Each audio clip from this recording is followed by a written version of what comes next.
The 49ers reportedly have offered Brandon Aiyuk a contract extension that's worth $30 million per season, finally. And he still hasn't accepted it. I'll discuss that and more next on the Grant Cohn Show.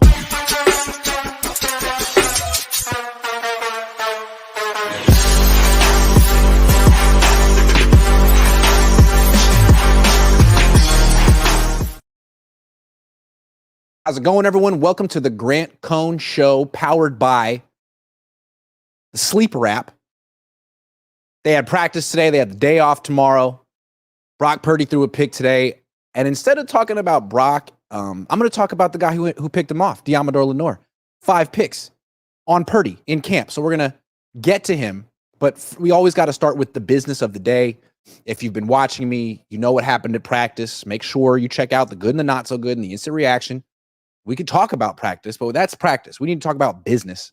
And according to the famous Ricky, who's also known as Pretty Ricky or the dog avatar with the Giants hat on Twitter, really famous, reputable source, as we all know, been around a long time.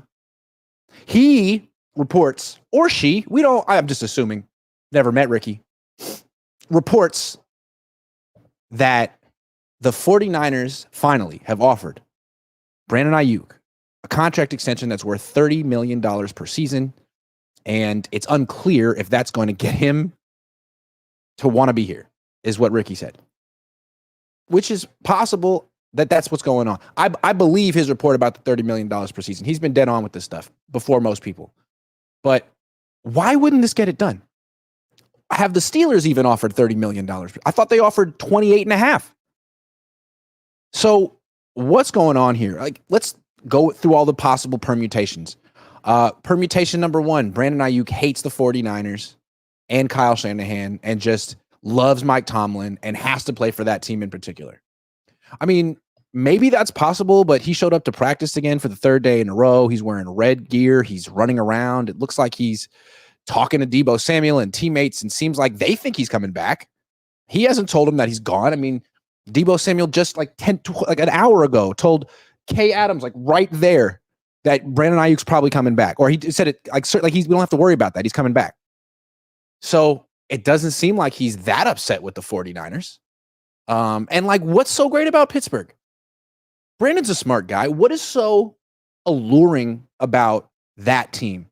They went 10-7 last year. They're a solid team, but offensively, they have offensive philosophy that's Stone Age. They don't throw the ball very much. He didn't like being, run first offense here.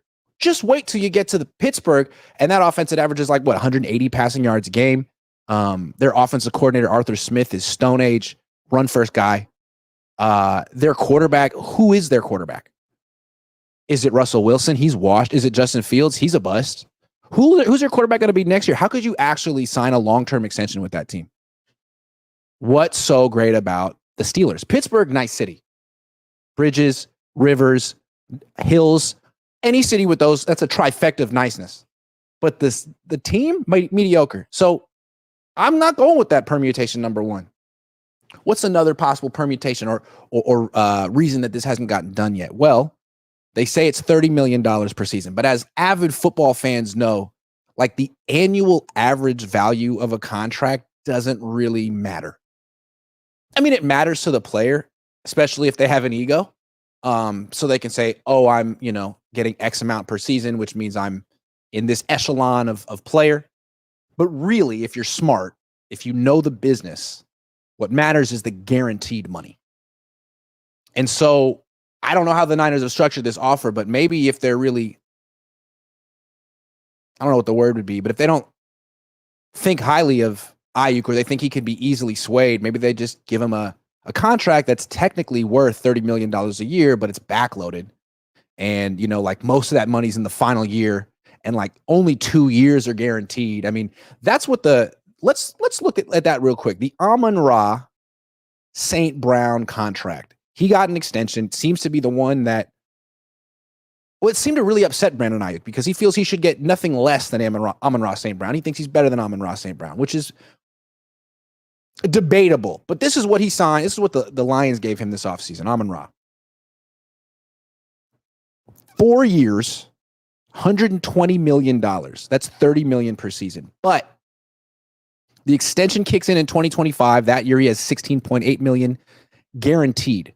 After that, 3 years left in the deal, no guaranteed money. $0 guaranteed from 2026, 2027, 2028. And that's when he's expensive. So next year, 2025, his cap number is $13.9 million. That's less than Aiyuk right now. But then in 2026, it jumps to $33 million. So if Amon-Ra St. Brown gets hurt or just isn't worth it, they could cut him in a year and not pay him another dime. That'd hurt their salary cap a little bit, but they'd still get almost $10 million of salary cap relief if they cut Amon-Ra St. Brown in 2026. So he's definitely on the. So the way I look at the Amon-Ra St. Brown extension is it's a 1-year extension. And if he plays well in 2025, they'll keep him. But it's like club options after that. 33 million cap number in 2026, 28.9 in 2027, 26 in 2028, with a void year in 2029 of 16.7 million. So it's like, is it $30 million a year? Yeah, if he makes it through the whole contract, but there's not a lot guaranteed. So what if the Niners offered Aiyuk something similar? Here's a 4-year contract extension with $120 million, like Amon-Ra St. Brown. But the first year, you're not going to make that much money, and you'll make a signing bonus. That'll be great. Your cap number, your salary, your base salary be low, and it'll jump in years 3 and 4 when you have no guaranteed money, and Brock Purdy's making a ton of money. I mean, wouldn't that make you nervous if you were Brandon Aiyuk? Like, you're going to cut me. I mean, all you have to do is be like, oh, well, you're still good, but you're not worth these outrageous cap hits that are coming up on your contract. And you only had 60 catches last year as opposed to 75. And you're still good, but you're not worth, your production isn't worth what we have to pay you. So we have to cut you. I don't know. It seems like, if I had to guess, this offer right here still is probably pretty team friendly.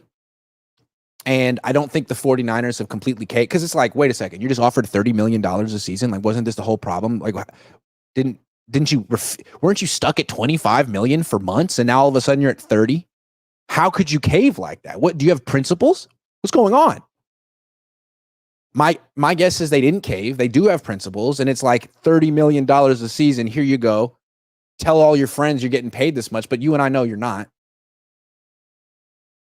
I can't imagine that all of a sudden the Niners have drastically upped their offer. Maybe they did on paper, but in terms of guaranteed money, are they offering much more now than they were before? If they were, I think this would be done. Which makes me feel like when Aiyuk's out there, standing around at practice, running around, maybe he's avoiding fines, or maybe he's trying to tell the Niners, like, hey, I do want to be here. Just like, make me a better offer. And the Niners are like, no. Did anyone watch Kyle Shanahan's press conference today? He was asked point blank about, what would you say to fans who say, this is a Super Bowl or bust year, and it would really make no sense to part ways with Brandon Aiyuk now over like a dispute of a couple $1 million or like, just a little bit of money, relatively speaking. Like, how would you explain that to fans? And Kyle was like, well, it's not just this year. I mean, with him, it's going to be a bunch of years. That's essentially what he said. Seems like they could give Aiyuk a raise this year, but the problem is fitting in his extension, $30 million a year, over the next 4 years, because they want to give even more money to the quarterback. So that makes me feel like the Niners aren't necessarily desperate to extend Aiyuk. It seemed like they were open to extending Aiyuk at their price, but if he didn't go for it, they were more than okay with him playing out his 5th-year option. And now I still feel like that could happen. They haven't they haven't agreed on extension yet. And honestly, if they can find, I bet you they're still looking for trade partners. Because remember, if they were to trade him to Pittsburgh, they'd get picks back, and then they'd send one or some of those picks to another team for a wide receiver. I bet you, and I bet nothing, I predict, I'm guessing, I think that's the right word. I guess that the 49ers are still working the phones, still trying to see what wide receivers potentially are available. Maybe that list changes week to week. And if they find a wide receiver that they like, they'll ship Brandon Aiyuk to Pittsburgh. That's my sense of the situation. I know John Lynch went on the radio this morning and said he had a lot of urgency to get this done. Really? Are they acting like it? They're not acting like it. And Kyle came out today flat out and said, it's not just about this year. It's about the future, which makes me feel like they're not thinking about keeping Brandon Aiyuk long term. Because remember, what's been reported all offseason? They're going to have to choose between Aiyuk and Debo. They can keep one of them beyond this year. But after that, it won't work. Maybe they can keep them 2 more years. I mean, Brock Purdy, if he gets extended, his cap number probably won't be that high next year. But it will be eventually. And one of those 2 guys is going to go. I have a tough time seeing Kyle pick Aiyuk over Debo for a lot of reasons. Schematically, personally, I think Kyle's more tied to Debo. So if they're going to offer $30 million a year, it's going to be in a way that they can get out of it after 2025, which is what the Lions did with Amon-Ra St. Brown. And I don't know, I'd still be interested in Pittsburgh. Okay, let's say the Niners offer $30 million a year and Pittsburgh offered 28. Well, he still might make more money playing for Pittsburgh because of the state income taxes. It's 14.4% starting in 2024 in California if you make more than $1 million a year, and it's 3.07% in Pennsylvania. So even at $30 million a year, he still might end up taking home more money after taxes on the Steelers than with the Niners. And if the Steelers offer more guaranteed money for more years, then they still have the better offer. So maybe that's what's going on. Maybe that's the reason this isn't done, is because when you do the math, Pittsburgh's offer might still be better. I did the math the other day, and it was probably wrong. I'm not good at math, per se. I mean, I did take calculus in high school. I took AB junior year, BC senior year, got decent grades, you know what I'm saying? Went to UCLA, and then got a 3 on the AP test for the AB one, failed the BC one, never, ever had to take a math class at UCLA. So it's been a while. But I did calculate, you know what I mean? What's 14.4% of $28 million? And it's 3 million something, I think. I don't know. I'm not good at math. But I think the way it works is if you play for the Steelers, you pay the Pennsylvania state income tax rate on the home games. And then on the away games, you pay the income tax rate for whatever state you're in that game. So it's not as simple as the whole salary for the whole year divided by, I'm not even using words correctly, but you hear what I'm saying? It's a little more complicated, and I don't feel like doing the math. You guys welcome to do it, but still, I'm guessing $2-3 million more he has to pay in state income taxes here than there, $2 or $3 million. So that would explain why the Niners suddenly have raised their offer to $30 million. It's the California tax, and still haven't gotten a yes yet. So I'm trying my best not to take sides. My dad's really on the organization side in this one. I'm not on anyone's side. I feel like it's just business. Aiyuk is allowed to hold out for the best deal. It's business.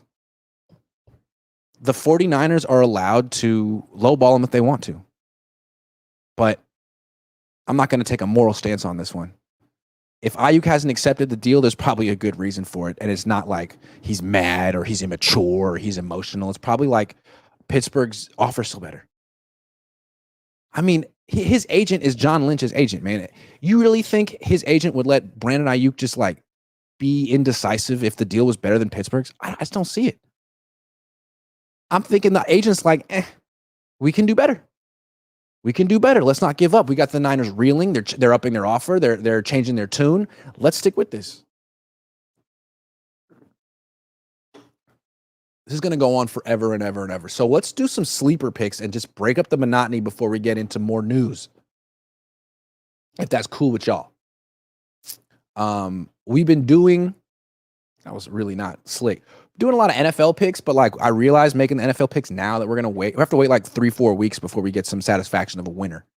So I want like a winner tonight because I'm a sleeper junkie and I need some action. So we're going to my tried and true WNBA. You know I'm going Caitlin Clark. Let's see what they got for Caitlin Clark. I like the way she dishes the rock. Assists. Wow. When I first started doing sleeper picks, her over-under was set at 7.5. Now it's at 10.5, and she's still going to smoke that. 19 assists in the last game. This is easy money. More for Caitlin Clark on the assists. Who else we got? So many options all at once. Oh, Brittany Griner for sure. Points, 19.5. She had 23 in the last 2 games. Ooh, but she just played last night. She's 33 years old. You know what I'm saying? Spent some time in a Russian prison. I don't know if I'm really going to take her back-to-back nights to go over 19.5. Not to be a hater. I just feel like I'm 36. And it's just, I couldn't, I can't even play golf back-to-back days. Psych. Yes, I can. Yes, I can. I was joking with you on that one. That was a joke. I'm going less on Brittany Griner, but I'm a big fan of her work. As everyone knows. I always get Kelsey Plume wrong, so I'm gonna avoid her. Erica Ogunbowale, big fan. Let's say points. She seems like a big scorer. 20.5 points, and she did it. I'm gonna have to say no, based on recent trends and my statistical analysis. Alyssa Thomas, I get her wrong a lot too. I'm gonna avoid her. Jewel Lloyd, nope, gotten her wrong. I think it's a feel you got to have here. Ryan Howard, sure, why not? How about rebounds? She had 9 boards in the last game. I just don't know how I feel about that. Points, 14.5. Give me that. Absolutely. Knowing Howard the way I do, that's a no problem. It's a no problemo. And then should we do one more? No, that's 4. Let's keep it chill. Flex it, submit the entry. Simple as that. You guys want to play? Use promo code Cohn, COHN, after you download the app for your first deposit and get 100% deposit match up to $100. English is escaping me today, but you know what I'm talking about, baby. Promo code Cohn, COHN, sleeper app. Holler at me. Okay, more Kyle Shanahan stuff. He was asked point blank about Trent Williams. And someone said, are you concerned about not having Trent Williams week 1? And he was like, no. It was that like, do you expect to have him? You expect to work that out before week 1? He said, yes. Simple as that. It's interesting how football coaches tell you nothing and a lot at the same time. Like, he doesn't want to explain why he feels that way. But the fact that he's so confident about Trent Williams and won't say those same things about Brandon Aiyuk is very telling. So why is he so confident they're going to work things out with Trent Williams? Well, because I think they can give Trent a big raise this year. They have $31 million in cap space, I believe, roughly. And the problems arise in a year or two once Brock Purdy starts making big money. So that really shouldn't affect Trent Williams unless he wants, guaranteed money for the next 3-4 years.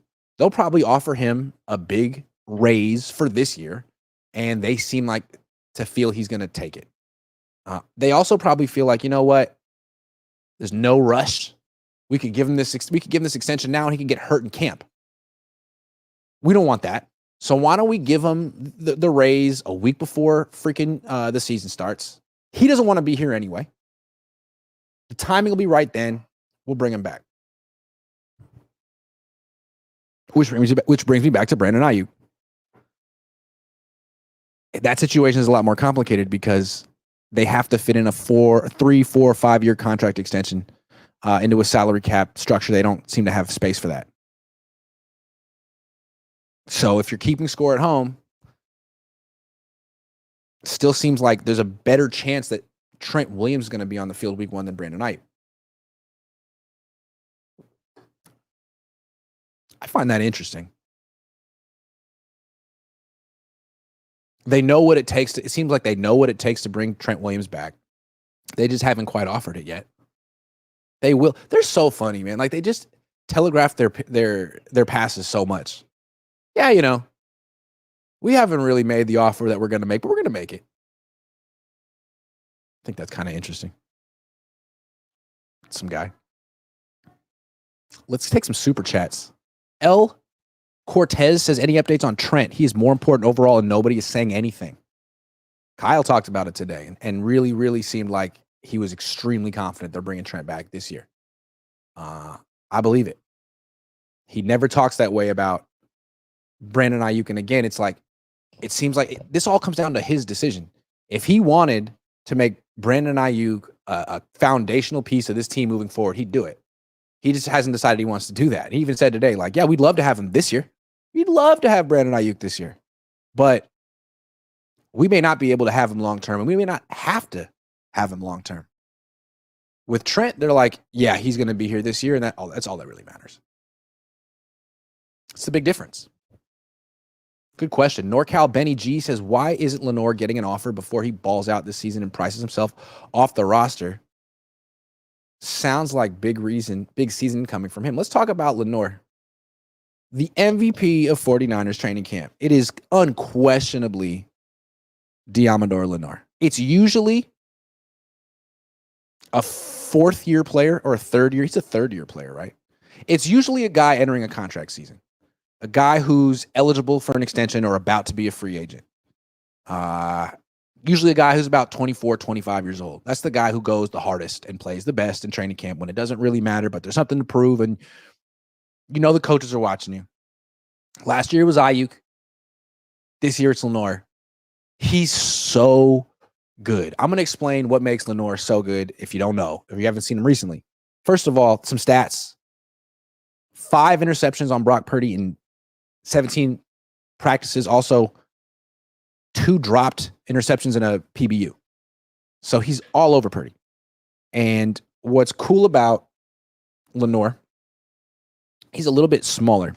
So 5'10", he's a good matchup against slot receivers. You could put him in the middle, in the nickel, or you can line him up outside.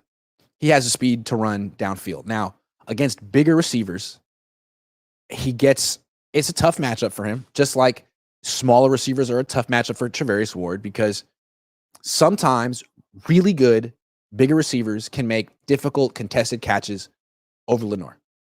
He's not perfect. But to beat Lenoir, you really have to make a difficult contested catch because he's right there in your hip pocket. You never see him get, fooled or shook or juked mid-route. He's right there. Sometimes he's just 3, 4, 5 inches shorter than the receiver who makes a leaping, tough catch. So that's the best case scenario if you target Deommodore Lenoir. Maybe you get a difficult contested catch. Worst case scenario is he intercepts the ball. And that seems to be the more, if you keep targeting him, you're going to get picked off. He has a really good ability to turn his head around, find the ball, and make a play on it. Sometimes the receiver will just beat him to the catch point. But he better make a great freaking play because Lenoir's going to catch that ball. And he's not going to be the guy who's like trailing a receiver in coverage and not turning his head and just putting up a hand or not even putting up a hand. Like, no.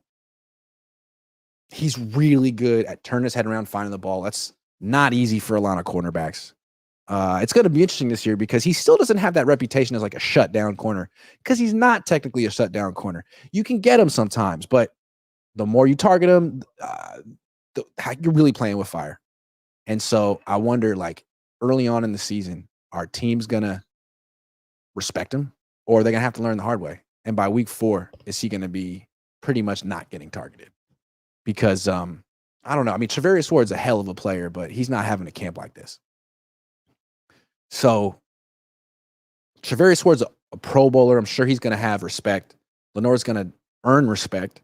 And whoever that number 3 corner is going to get a ton of action. Now, let's talk about Lenoir real quick. He went on Richard Sherman's podcast and was talking like, he told Steve Wilkes before the Super Bowl, hey, man, I want to play in the slot in this game because the Chiefs don't really have a dominant outside receiver. Most of their production is between the hashes to their slot guys, and I'm up for the challenge. And apparently Wilks said no, played him outside, only put him in the slot for 2 snaps, which is strange because he was playing the slot against the Lions and against the Packers and most of the season. And, Sherman kind of made it seem like that's a big reason the Niners lost the Super Bowl, and that Lenoir should have gone to Kyle Shanahan and lobbied or gone over Wilks' head. First of all, how do we know Shanahan didn't make that decision? You really think Wilks is making decisions or was making decisions in the Super Bowl independent of Kyle? I doubt it. I'm guessing Kyle wanted that. Second, it was the right call. Because if you have Lenoir in the slot, that meant that Ambry Thomas would have been on the outside in the nickel defense, and that's not an option in the Super Bowl. Not an option in the Super Bowl. So what they did was put Lenoir outside and put Logan Ryan in the slot. Not a great option, but a better option than Ambry Thomas in the field of play. Always a better option. I'm going with Wilks on that one. And then freaking Rashee Rice had 39 receiving yards in the whole game. So it's hard to say that the Niners lost because they had the wrong matchup in the slot. They didn't get beat in the slot. And frankly, they only gave up 19 points in regulation. Their defense did a pretty good job. And Wilks is still being scapegoated by players on this team. Like,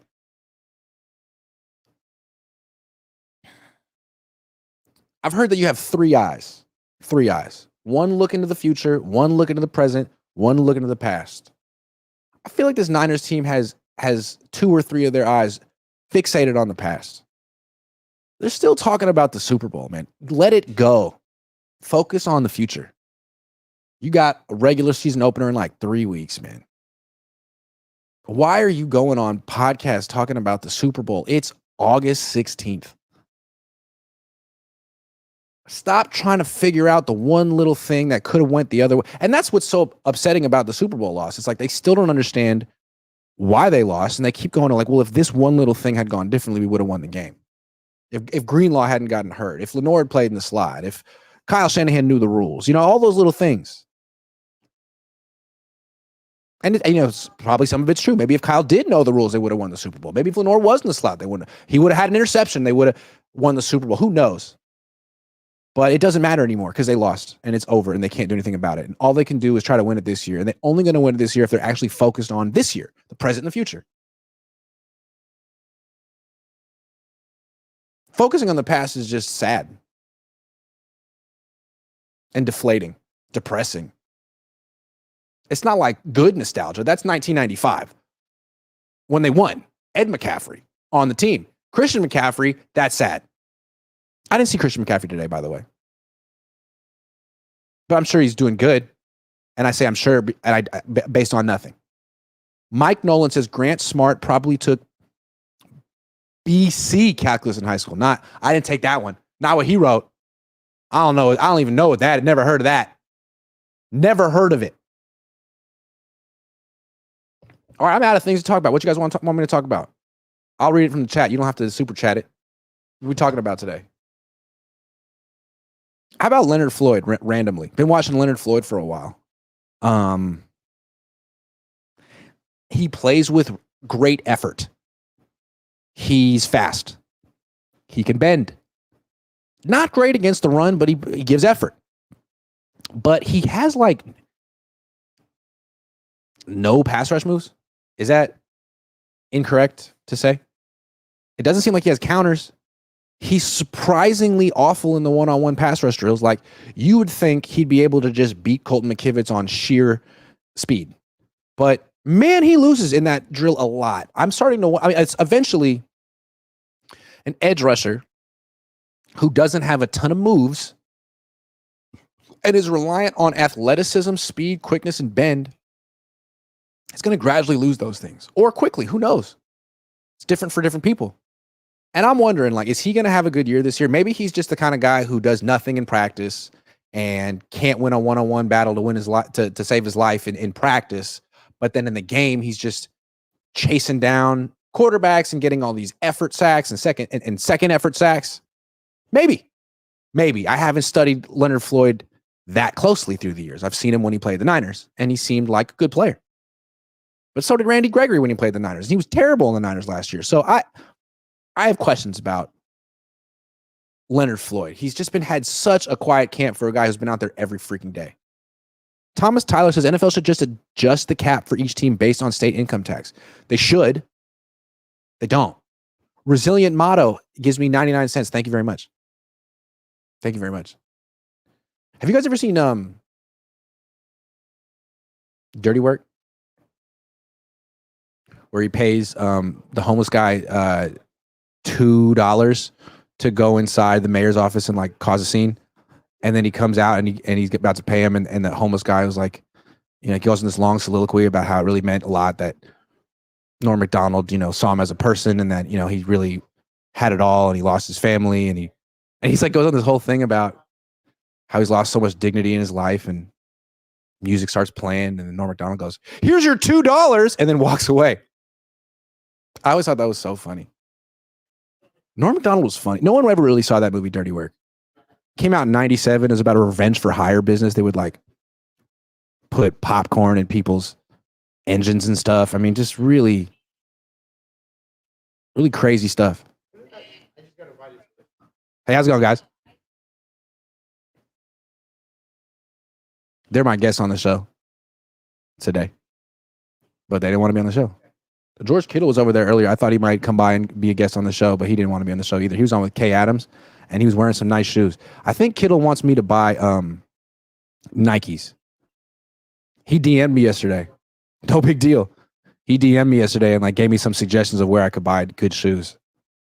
Why is it so hard to buy shoes? Like, if you want to get cool Nikes, you have to like sign up for a freaking site and be a member. And like, I just go to Marshall's.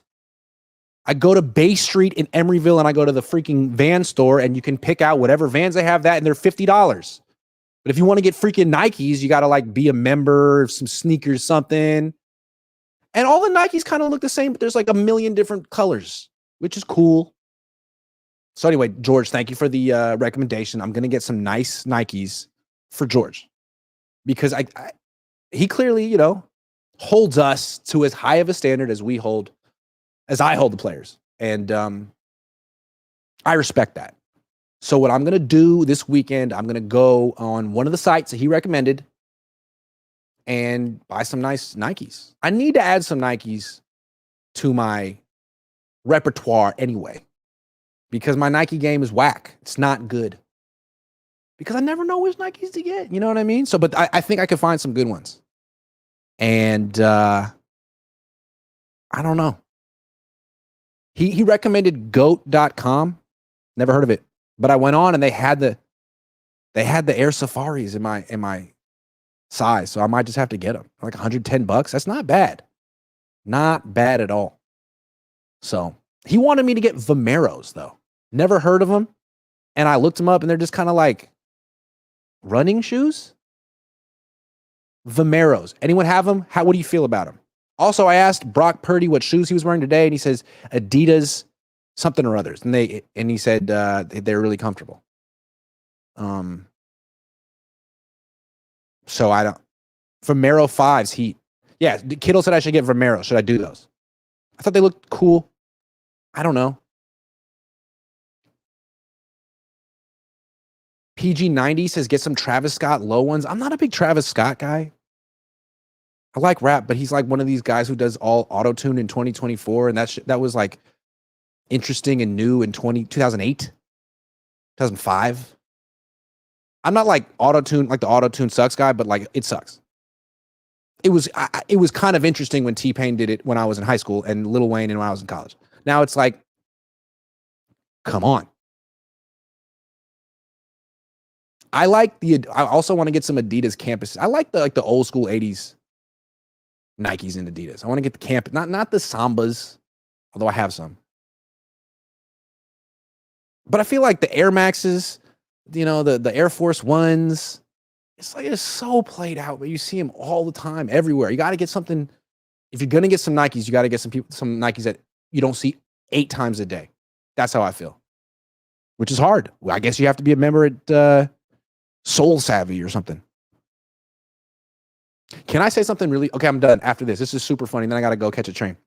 So the Niners run a trick play today. Yeah, okay, they ran a trick play yesterday, and all of us wrote about it. It was, I don't even want to say it because the PR department wrote to a bunch of us saying like, hey, remember, if they run a trick play, you can't talk about it. And we're like, cool, because it doesn't really matter. We don't want to like give away secrets. We just don't want to be like the one person who doesn't write about something that everyone writes about. So if there's a rule that we all can't talk about it, cool, that's fine. So today, trick play. And we're all like, all good. We got it. We understand. And like one of the PR people going up and down the sideline saying, hey, remember, hey, we understand, like not being like too principally about it, but like, hey, we know you guys know the rules and you have good judgment, but just reminding you, like, this is a trick play. Please don't talk about it. So I didn't mention it. I didn't talk about it in my instant analysis. We get in the press conference. Brock comes in, not asking about it. Carlos Ramirez for NBC Sports Bay Area, who's partners with the 49ers, just blurts out, hey, Brock, great trick play today. You caught a deep touchdown pass on a pass thrown from Deebo Samuel. Take us through the play. What's it called? We were like, so funny. So now we can talk about the play because Brock Purdy described it in a live stream that the 49ers had on their own website. I wasn't going to say anything, but the 49ers partner asked about it. Brock Purdy talked about it. And then he was like, Carlos was like, so what's the play called? And Purdy's like, oh, you guys don't know? And I thought he was going to say, like, I can't tell you. He was like, oh, it's called Purd Dog. I almost wanted to be like, can you diagram it on the screen for us? Can we see it? Can you put...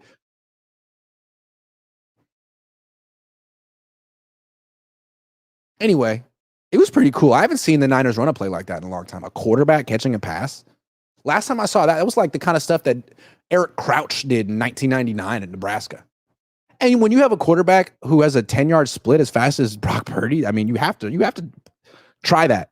Anyway, thank you, Carlos Ramirez, for making this something to talk about. If they run a trick play next week, I can't say anything unless maybe we should just ask about it. Maybe that's the thing to do. Oh, yeah, we won't say anything. Hey, Brock, that trick play, amazing. Talk us. The PR guy, as soon as the question was asked, he was like, oh, God. So, yep, sorry. Now the whole world knows. I wonder if they're going to have to scrap it. Is that a play they really wanted to run during the season, like Deebo to Purdy? Maybe. And the fact that other teams know that they did it once in practice, does that actually change anything? Do you think Kyle's back there being like, no! No! Or is it just like, football coaches, I feel like, are too wound up about that stuff. I still feel like all their practices should just be live streamed on their website. Do you know how much more money these guys can make? They're not game planning for anyone right now. They can't show the trick plays. Well, someone should tell that to Brock because he just told us what it's called. I mean, if he's in the huddle and he says Purd Dog, oh my God, everyone's going to know.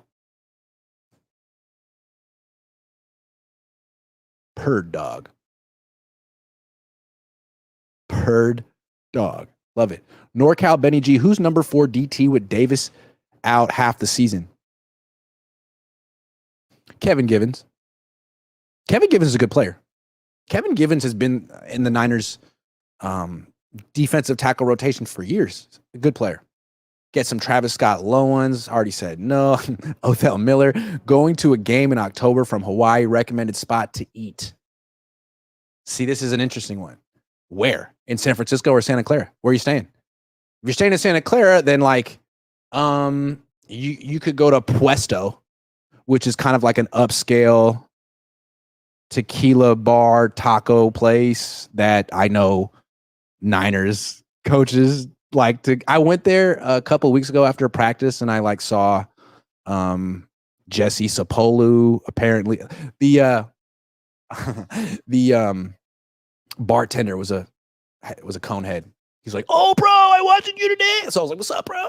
And he said that Frank Gore was in there and that Kyle Shanahan was in there with some coaches. So if you want to like run into the Niners off the clock, Puesto in Santa Clara or Fleming's, like, or In-N-Out Burger. Like, that's kind of Santa Clara.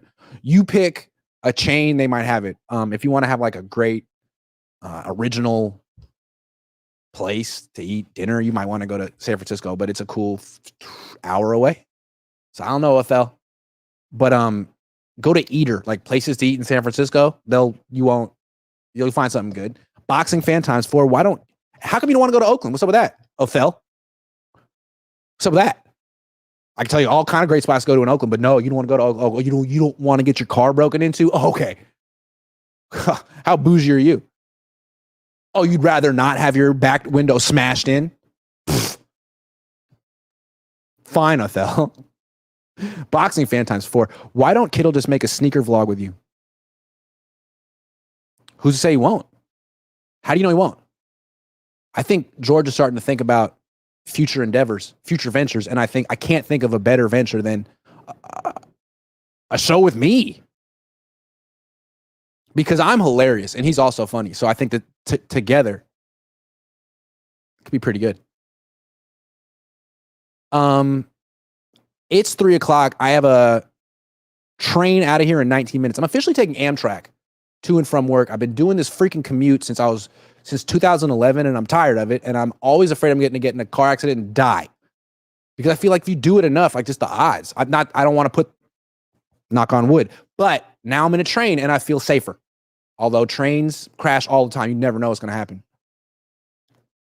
I'm shook. Thanks for watching. I'll be back later. Take care.